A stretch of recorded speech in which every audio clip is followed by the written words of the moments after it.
શહેર કોંગ્રેસ પ્રમુખ લાલપા ગોહિલ સાથે યોજાયેલ મુલાકાતના કેટલાક જરૂરી અંશો જે અત્રે પ્રસ્તુત છે।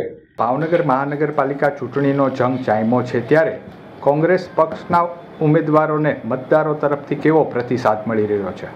અત્યારે ભાવનગર સંપૂર્ણ ભાવનગર મહાનગરપાલિકાની તમે વાત કરો ને તો જ્યાં જ્યાં કોંગ્રેસ પક્ષના ઉમેદવારો જાય છે ને ત્યાં તમામ પ્રકારના 18 વર્ણના લોકોના એટલા સંપૂર્ણ આશીર્વાદ કોંગ્રેસ પક્ષના દરેક કેન્ડિડેટને મળી રહ્યા છે।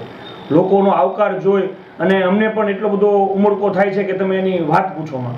લોકો સામેથી કોંગ્રેસના ઉમેદવારોને બોલાવે છે, એમને ચા ઠંડુ પાય છે અને તમામ પ્રકારની મદદ કરવાની ખુલ્લી ઓફર કરે છે।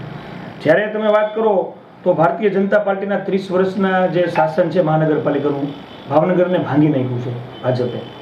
એ લોકો અત્યારે ખૂબ થાકી ગયા છે। દરેક મુદ્દાની વાત હોય, એક તો સમગ્ર ગુજરાત રાજ્યની અંદર જ્યારે ભાવનગર મહાનગરપાલિકા સૌથી વધુ ટેક્સ લેતી હોય અને સામે કોઈ સુવિધા આપતી નથી, કોઈ પણ ભાવનગરની જનતાને પોતાના ટેક્સનું વળતર મળતું નથી, એ લોકો હવે સમજી ચૂક્યા છે।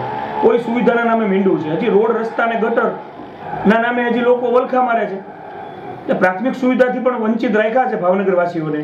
એટલે હવે લોકો જાગી ચૂક્યા છે અને આ વખતે લોકોએ દિલથી મન બનાવી લીધું છે અને સંપૂર્ણ જનતાના આશીર્વાદ કોંગ્રેસ પક્ષની સાથે છે અને આ વખતે 1000% કોંગ્રેસ પક્ષ ભાવનગર મહાનગરપાલિકામાં કોંગ્રેસનો ઝંડો લહેરાવશે। મતદારોને આપ કયો ભરોસો આપો છો? હું મતદારોને કમિટમેન્ટ આપું છું, અત્યાર સુધી જે ભારતીય જનતા પાર્ટીએ વિચાર પણ નથી કર્યો એવા કામ કોંગ્રેસ પક્ષ કરશે અને કોંગ્રેસ પક્ષનું કમિટમેન્ટ છે કે કોંગ્રેસ કહેશે એ કોંગ્રેસ કરીને બતાવશે।